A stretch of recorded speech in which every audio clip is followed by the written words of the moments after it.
perhaps just give everybody a minute to settle or come in or shift your chairs if you want to come forward. It's great. So I just wanted to say that I couldn't have scripted coming on better. Thank you, Baba, because that cynicism is exactly what we try and inject in the work we're doing. I'm going to be running a couple of mentee slides. I'm not going to talk very long. But what I am going to say to you is you need to get to a masterclass that's happening at 12 p.m. In this world of instanticity, as I call it, where everything is about AI and yesterday and you get results, you can spend 1 hour there and you can get a lot of good advice, which I'm going to talk about. So please get your phones ready. We're going to use the mentee code. I just want to re-emphasize that something which I see, and I've been working in Africa for, gosh, I'm giving away age here, over 30 years, but I've traveled and worked in 29 countries, and I speak to a lot of founders, even though I work for government, don't be thrown by that. Really, the thing that I see is that when you're capital raising, you're making a promise. You've got to return that money with plus, plus, plus. But somewhere between when you're running your business, you're building, and when you're investing, you lose sight of that, not intentionally. But that's something that I want to try and bring to the fore when we talk about this group. It's really, really important that you don't lose sight of that, because that's where often when I come to the City of London and I talk to the UK institutional investors, their eyes immediately glaze over with this, oh, well, we've seen this, and it's always bad news. And I just want to re-emphasize that there is the most wonderful innovation disruption going on in the continent that's creating what I call must-have applications, changing people's lives. But until you can scale it, until you can pay back that money and show that return, it's just a good idea. It's not really taking hold. So let's move on. The mentee code is up there so everyone can see it. I'm going to launch in with the first question just so that we can get a sense of the room. Can you best choose one that best describes yourself? Are you any kind of investor? Are you an investee that's raising a pre-seed or seed round? Are you an investee raising Series A? Are you a Series B or later?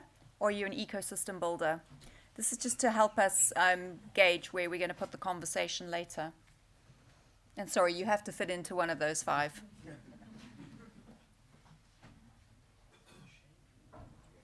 No Series B or later. Maybe they're just still in bed. Done the hard work, have they? All right, we'll give it 10 more seconds, and then we're going to move on to the next question. Interesting to see the ecosystem builders, and I say that because that's really important.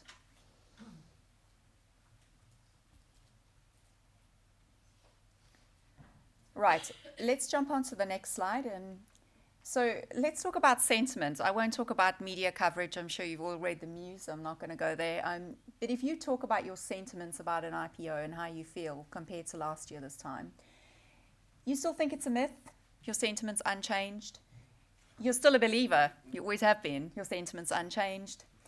It's downhill from here. You've changed. Or you actually think it's getting better. Or actually you just don't know.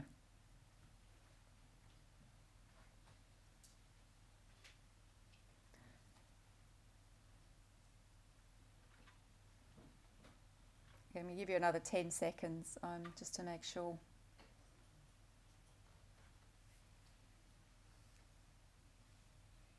Oh, the naysayers are growing. Let's keep it up. Right, I think we'll call time on that there.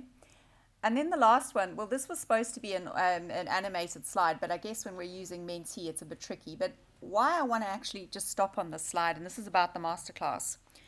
So where you see those scales and you see the 2 flags there, how would you feel about having to spend $1 million to relocate your whole code just when you're about to hit your stride and you want to either IPO or do an M&A? That's the reality. I've had that experience personally, and I can tell you that every advisor in the room can tell you a story like that.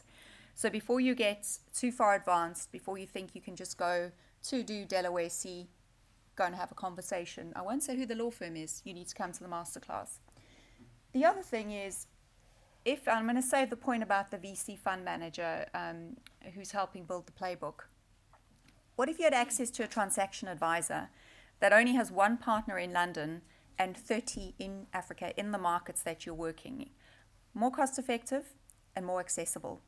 Really understands your product. The second thing I'd say is we've got a Pan-African banker who's domiciled here in London, who's got a network with over 23 years of experience, with probably the most case studies around IPOs and advisory and how to do things. He's going to be in the room.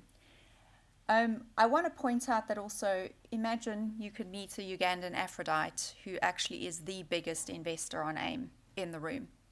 Do you want to ask her what it takes to buy a company? And it's not about billions. You can talk to her about that.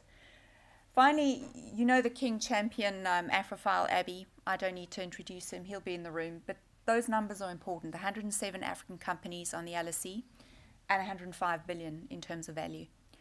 The last point I'd make is the part that I come into is as the UK government and why we're pushing this into Africa is, unlike many places, you actually need to locate into a market so that investors understand your business. So if you want to be in the US, we've seen this, you need to pretty much have an operation in the US to list there.